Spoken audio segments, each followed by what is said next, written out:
గత వీడియోలో మనం కొన్ని ఉదాహరణ సంఖ్యలు తీసుకొని భాజనీయత సూత్రాలు 2, 3, 4, 5, 6, 9, 10లను ఎలా ఉపయోగించాలో నేర్చుకున్నాం. ఈ వీడియోలో మనం 8, 11, 12 యొక్క భాజనీయత సూత్రాలను కొన్ని ఉదాహరణలకు అమలు చేసి ఆ సంఖ్యలు 8, 11, 12లచే భాగించబడతాయో లేదో తెలుసుకుంటాం. ముందుగా 8 యొక్క భాజనీయత సూత్రాన్ని చూద్దాం. ఏదైనా ఒక సంఖ్యను తీసుకున్నప్పుడు ఆ సంఖ్యలోని చివరి 3 అంకెలను గమనించాలి. ఆ చివరి 3 అంకెలతో ఏర్పడిన సంఖ్య 8తో భాగించబడితే మొత్తం సంఖ్య కూడా 8తో భాగించబడుతుంది. ఇదే 8 యొక్క భాజనీయత సూత్రం.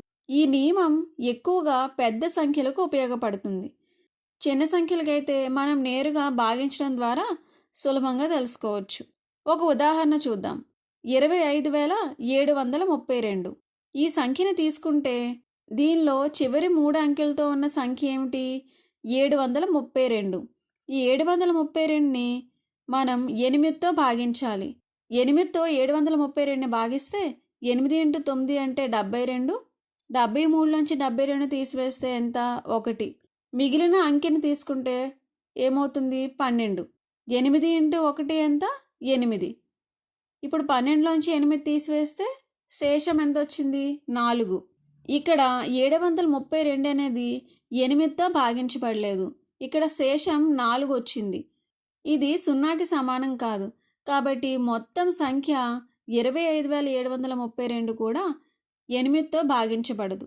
మరొక ఉదాహరణ చూద్దాం. 3,59,120. ఈ సంఖ్యలో చివరి 2 అంకెలతో వచ్చిన సంఖ్య ఏంటి? 120. ఈ 120ని 8తో భాగిద్దాం. అంటే 8 × 1 ఎంత? 8. 12 - 8 ఎంత? 4. మిగిలిన అంకెని తీసుకుంటే 40. ఇప్పుడు 8లో 40 ఎన్నిసార్లు వస్తుంది? 8 × 5 ఎంత? 40. 40 - 40 0. అంటే ఇక్కడ 120 అనేది 8తో భాగించబడింది. కాబట్టి ఈ మొత్తం సంఖ్య కూడా 8తో నిశ్శేషంగా భాగించబడుతుంది. తరువాత మనం 11 యొక్క భాజనీయత సూత్రం చూద్దాం. ఒక సంఖ్యలోని బేసి స్థానాల అంకెల మొత్తం మరియు సరి స్థానాల అంకెల మొత్తాల మధ్య తేడా 0 లేదా 11తో భాగించబడితే ఆ మొత్తం సంఖ్య 11తో భాగించబడుతుంది. దీన్ని అర్థం చేసుకోవడానికి ఒక ఉదాహరణ చూద్దాం. 1,21,121. ఇప్పుడు కుడివైపు నుంచి మొదలు పెడితే బేసి స్థానాలు ఉన్న అంకెలు ఏమున్నాయి? 1, 1, 2. వీటి మొత్తం అంటే 1 + 1 + 2 = 4. అలాగే మిగిలిన సంఖ్యలు లేదా సరి స్థానాల్లో ఉన్న సంఖ్యలు ఏమున్నాయి? 2, 1, 1. వీటిని కూడా కలిపితే 2 + 1 + 1 = ఎంత? 4. భాజనీయత సూత్రం ప్రకారం ఏం చేయాలి? ఈ 2 మొత్తాల మధ్య తేడాను తీసుకోవాలి. అంటే 4 - 4 ఎంత అవుతుంది? 0. ఈ 0 అనేది 11తో భాగించబడుతుంది. అందువల్ల ఈ మొత్తం సంఖ్య కూడా 11తో భాగించబడుతుంది. మరొక ఉదాహరణ చూద్దాం. 308. ఇక్కడ బేసి స్థానాలు చూస్తే ఏమున్నాయి? 8, 3. వీటి మొత్తం అంటే ఎంత? 8 + 3 = 11. అలాగే సరిస్థానం ఏముంది? 0. ఈ రెండింటి మధ్య తేడా తీసుకుంటే 11 - 0 ఎంత? 11. ఈ 11 అనేది 11తో భాగించబడుతుంది. 11 × 1 = 11. కాబట్టి ఈ మొత్తం సంఖ్య 308 అనేది కూడా 11తో భాగించబడుతుంది. ఇప్పుడు 12తో భాగించబడే భాజనీయత సూత్రాన్ని చూద్దాం. ఏదైనా ఒక సంఖ్య 4తోనూ 3తోనూ ఇలా రెండింటితో భాగించబడితే ఆ సంఖ్య 12తో కూడా భాగించబడుతుంది. 4 మరియు 3 యొక్క భాజనీయత సూత్రాలను మనం ముందు వీడియోలో నేర్చుకున్నాం. అవేంటంటే 4కి తీసుకుంటే ఒక సంఖ్యలో చివరి 2 అంకెలు 4చే నిశ్శేషంగా భాగించబడాలి. 3తో భాగించబడాలి అంటే ఆ సంఖ్యలోని అంకెల మొత్తం 3చే నిశ్శేషంగా భాగించబడాలి. ఇప్పుడు ఒక ఉదాహరణ తీసుకుందాం. 3,472. ముందుగా మనం చేయాల్సింది ఏంటి? ఈ సంఖ్య 4తో భాగించబడుతుందో లేదో చూడాలి. అదేవిధంగా 3తో భాగించబడుతుందో లేదో చూడాలి. మొదటగా 4తో భాగించబడుతుందో లేదో చూద్దాం. అందుకోసం ఏం చేయాలి? ఈ సంఖ్యలోని చివరి 2 అంకెలతో వచ్చే సంఖ్యను తీసుకోవాలి. 72. ఈ 72ను 4తో భాగహరిస్తే 4 × 1 4, 4 × 18 ఎంత? 72. అంటే ఇక్కడ మనకి శేషం ఎంత వచ్చింది? 0. 72 అనేది 4తో నిశ్శేషంగా భాగించబడింది.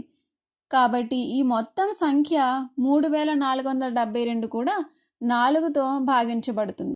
తరువాత మనం ఈ సంఖ్య 3తో కూడా భాగించబడుతుందో లేదో చూద్దాం. దానికోసం మనం చేయాల్సింది ఏమిటి?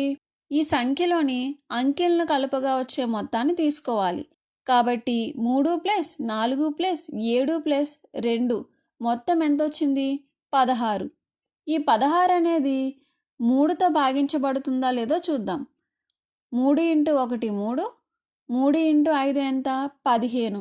ఇంకా మనకి ఇక్కడ శేషం ఎంత మిగులుతుంది? 1. కాబట్టి ఏమవుతుంది? 16 అనేది 3తో భాగించబడలేదు. అందువల్ల ఈ మొత్తం సంఖ్య కూడా 3తో భాగించబడదు.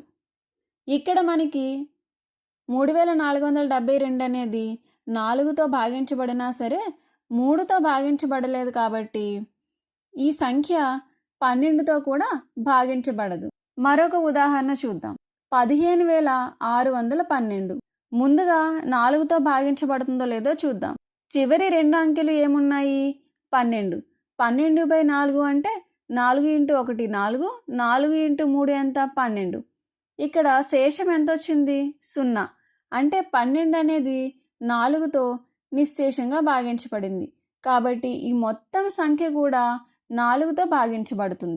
ఇదే సంఖ్యను 3తో భాగిస్తుందో లేదో కూడా చూద్దాం.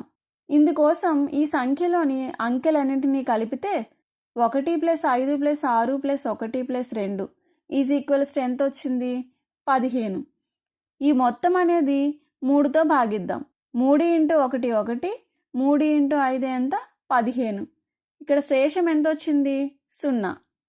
15 అనేది 3తో భాగించబడింది. అందువల్ల ఈ మొత్తం సంఖ్య కూడా 3తో భాగించబడుతుంది. 12 యొక్క భాజనీయతా సూత్రం ప్రకారం ఈ సంఖ్య 4తోనూ భాగించబడింది, 3తోనూ భాగించబడింది. కాబట్టి 15612 అనే ఈ సంఖ్య 12తో కూడా భాగించబడుతుంది. మనం ఏం నేర్చుకున్నాం? 8, 11, 12 యొక్క భాజనీయతా సూత్రాలను కొన్ని ఉదాహరణలకు అమలు చేసి అవి ఎలా పనిచేస్తున్నాయో అర్థం చేసుకున్నాం. 8 యొక్క భాజనీయతా సూత్రం ఏమిటి? చివరి 3 అంకెలతో ఏర్పడిన సంఖ్య 8తో భాగించబడాలి. 11 చూసుకుంటే బేసి స్థానాల అంకెల మొత్తము మరియు సరి స్థానాల అంకెల మొత్తాల మధ్య తేడా 0 లేదా 11తో భాగించబడాలి. 12తో భాగించబడాలి అంటే సంఖ్య 3తోనూ మరియు 4తో కూడా భాగించబడాలి.